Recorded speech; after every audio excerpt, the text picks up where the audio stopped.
Hi folks, Steve here again with a progress report on the Samick bow. I've got a few things that have been happening while I've been shooting it. I think on my last video I mentioned that I'd gone as far as I can with a rough tune. I was commenting about the center shot and the plunger tension, brace height, knock point, all of those things, and saying that now all I need to do is shoot it until I get out to a longer distance. I think I also mentioned that I was shooting 85 grain points on my arrows, which are 500 spined Victory V-Force Sports. I think they're 005 or 006 straightness. They fly great, they're good arrows. With my previous bow, with the bamboo limbs on my longbow, my Black Hunter, I was bare shafting these at 30 meters, and I'd been shooting them with 150 grain points thinking that they were flying really well, excuse me. But when I was bare shafting them at 30 meters, they were almost missing the bail with the bare shaft. I was hitting where I was aiming with a fletched arrow, but they were going down off to the bottom corner of the bail that I was shooting at. So I went to, I found that 85 grain point was spot on. Now when I switched to this bow, a friend of mine's got a similar bow with foam carbon limbs, and his limbs are a bit more aggressive. It's really hard when you start drawing the bow. It's very smooth and continuous, but it starts off a lot harder than this seems to.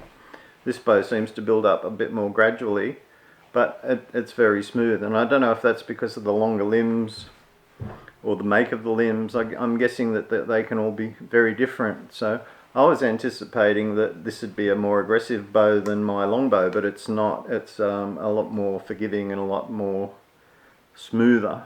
It's a lot nicer to shoot actually. Which everyone that pulled my longbow told me it was the nicest longbow they'd ever pulled. And now that I look back on it, I think, wow, that was pretty nasty.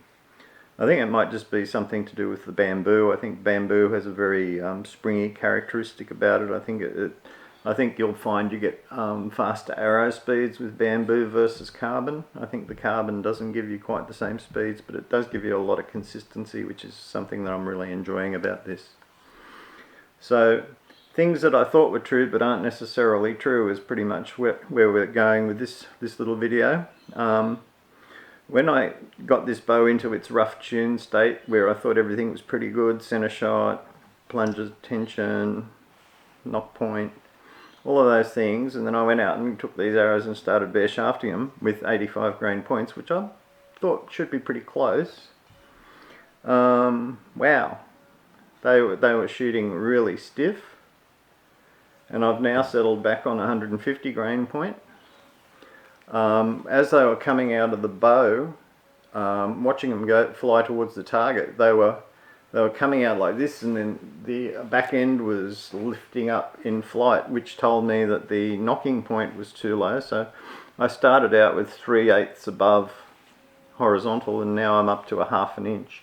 And that seems to have smoothed them right out there. They're flying nicely towards the butt. I'm only practicing at 15 yards, so this could all change again when I get out to 30 meters. But for the moment, what it's telling me, and I'm able to see these arrows fly quite clearly towards the target. When I was bare shafting these, I was getting really good results with this 150 grain point, which is a good thing too, because I was finding that with the lighter points, the 85 grain points, I was getting massive gaps. I'm a gap shooter, so I rely on the point of the arrow giving me an indication as to where I have to aim to hit what I want to hit. With the 150 grain points, it's narrowed down the size of my gaps considerably. I'm guessing I'll be almost point on at around 30 yards, because with the bamboo limbs, I was shooting about 6 inches under at 30 yards, even with the 150s. And then that all went out the window when I switched to 85s. So I use 4 Fletch These are cheap Chinese feathers, but they're very good quality. They're a direct rip-off of a Gateway, I'm guessing. They do have little spinal variations the way they're cut, but all I do is I find 3 the same and match them up. There's about 3 varieties of what the point of the feather looks like, and these ones are working quite nicely for me. I like yellow because it stands out on a dark 3D target. They're pretty easy to find. If you miss, they end up in the scrub. I find yellow's the brightest that I can see. I'm thinking about putting some white ones on my next batch. Next batch of fletching I do, I'm going to put white feathers on, but I might stick with a yellow cock feather, just so that it's, because at the moment I rely on this spine alignment thing that the Victory arrows have. I put that line at the top of the shaft, and that tells me that my arrow goes like this. Also, I have mine fletched up in this attitude, so that most people would have the cock feather coming out at right angles to the arrow. I have it going downwards as well, and I rely on this feather because what I use for a psycho trigger is this feather touching my nose when I'm at full draw. I'll draw the bow and I'll actually linger with it just hovering in front of my nose, and then just as I'm happy with my sight picture and my point of aim and everything, I'll just draw it back till it touches and execute my release. And I like to slide my hand along my face. I find that gives me more left and right consistency. I did have a bit of a tendency to pluck and throw my bow arm away, and I'm still working on the bow arm. Anyway, the things that I've found when I was bare shafting at 15 yards, I'd made a correction to my centre shot, because out in the daylight, which is when you should probably check things, I would line the string up with the middle of my riser, and I looked down at my arrow on the string and it was slightly to the left of the bowstring. And I've been watching some instructional videos, as you do, and everyone's saying that the arrow should be dead center of the bowstring, and so I made that slight adjustment. I got it lined up dead center of the bowstring, and I found that I was able to shoot tight grips earlier, and then they were starting to open up. I was starting to shoot sloppy groups when I centered the arrow, so I readjusted the center shot back to where it was. The knocking point, my grips did improve when I raised the knocking point and took that fishtail out of the arrows. I found that the brace height, I don't know if it's because this bow is 2 inches longer than the shorter version, but I find an 8-inch brace height works, whereas most people tend to shoot around the 7.5, 7 3/4 with this size of bow. I found that changing, as the string was stretching and the brace height was coming down, my grips were spreading out. As soon as I took it back to 8 inches, my grips would pull in again. So little things like that can be quite critical. I've heard people mention that they don't even look at their brace height, they don't know what it is, but I've actually found that making those adjustments on the fly while I'm actually practicing and shooting, almost instant results. I'll learn to snap one day. That's a bit of an acquired skill.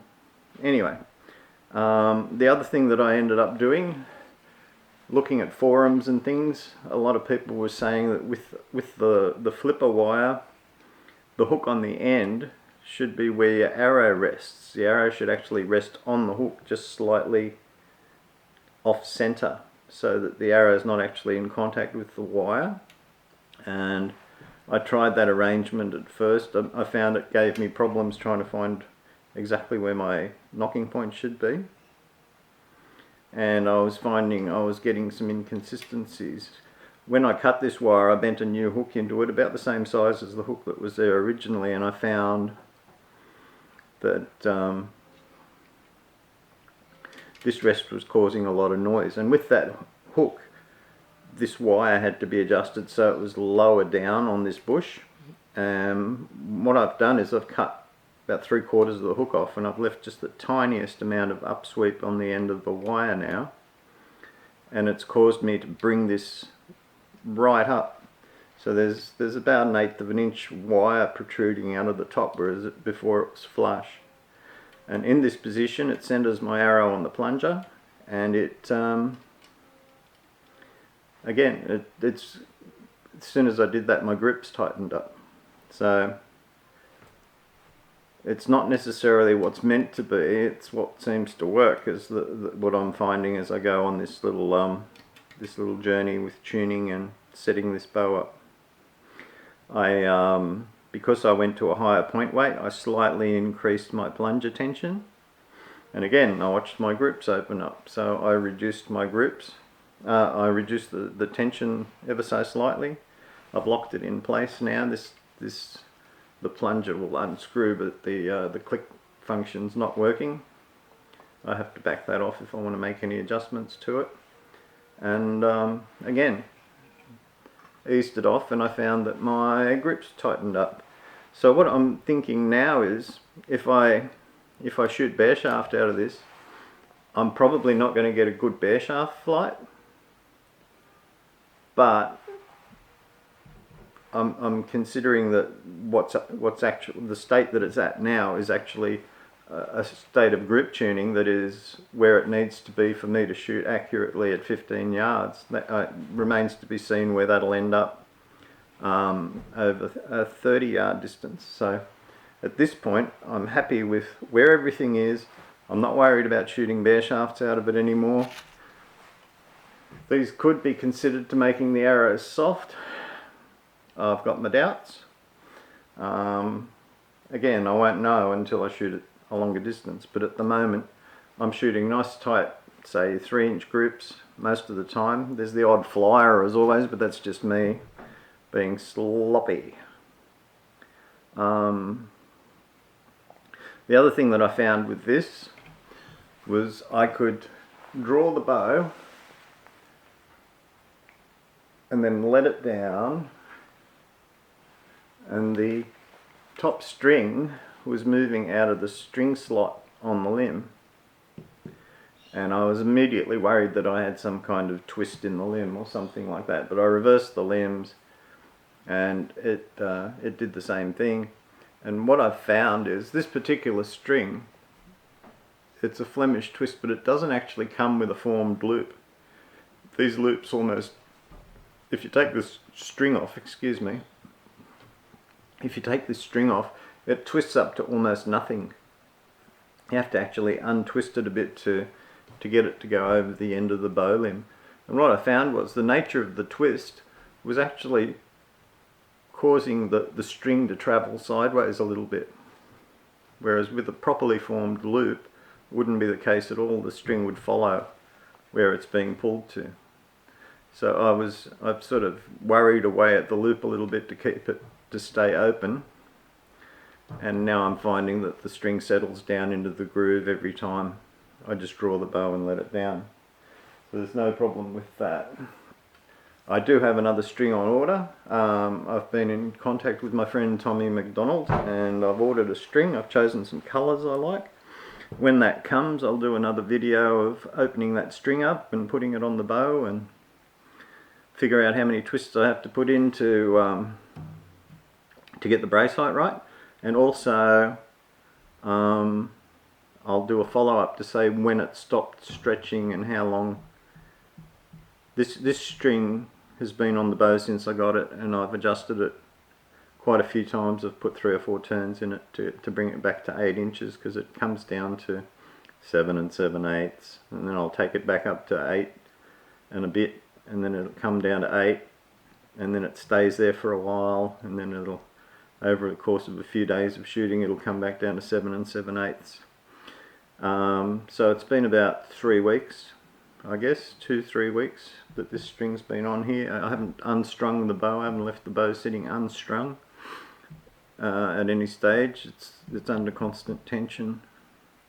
So it's going to be interesting to see if there's a difference between Tommy McDonald's Billy Goat bowstrings and this Hunter's niche version.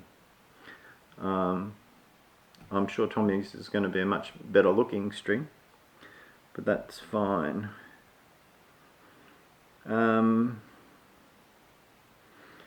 I've got a bit of a list here of things I was going to talk about, because I found myself making these videos. I tend to find that I'll start a sentence and then I'll grab something and go, oh, and in the meantime, and I haven't finished whatever it was that I was starting to talk about. So I'm trying to make these videos a bit more easy to understand. I'm trying to make a little bit more sense and not sound as geriatric when I'm discussing the things that I'm talking about. Pardon my burping. I'm still happy with the noise levels. I think I've actually reduced a little bit of the noise in the rest by moving the wire up. It doesn't continue buzzing as much as it did. Oh, my wife, from some time in her distant past, had some of this green felt which came in big sheets. It's like a drawer liner, and I've used it to pad this point here where the flipper wire comes into contact with the sight window. But I've also used some inside the flipper. I've put a strip inside here where the screw that hits the magnet actually comes into contact with the magnet. It still makes noise, but I'm sure it's a lot softer. And the other thing I've found, when I initially installed this, I didn't want this vibrating against the finish of the riser, so I actually had it installed with a slight gap between this block at the back of the arrow rest and the riser. And now I've got an insert of green felt in here. I took the arrow rest off and I glued the felt to it, and then I trimmed it off with an X-Acto knife. And now I've got it hard up against the riser, so that's actually reduced any potential for that part of the rest to vibrate, because the actual frame that the rest sits on, the bracket, is fairly thin stuff. I know the AAE free flight rests are a lot thicker. So if I switch to one of those, I'd have to rethink my plunger length a little bit. All sorts of things to consider, aren't there? Anyway, again, I'm really happy. I've got I'm happy with the stabilizer. I did consider switching from a plunger and a flipper to shooting off the shelf, and I may still do that somewhere down the track just to see how it goes. The stabilizer works perfectly. It balances the bow nicely in my hand. But I am going to try shooting it without it. I haven't done that yet. I've just put the stabilizer on from the get-go, and I've left it there. So that could be another video too, seeing whether it's as good to shoot without the stabilizer as it is with the stabilizer. And yes, it's still picking up little marks from things that it touches, but they just rub off. It's a very durable finish. The other thing I like about this, Jake Kaminsky was commenting about not liking anodized risers as much as painted risers, because the anodized risers are polished, and the human element can result in inconsistencies. He was talking about how they flex and stuff like that. Well, I've come to quite like this, and I don't notice any flex because it's such a short riser anyway. But this is actually a blasted finish. It's been machined, blasted, and anodized, so there hasn't been any hand polishing or anything like that going on as far as I can see. All the radiuses are very consistent. There's some very nice clear lines in the features and bevels on it.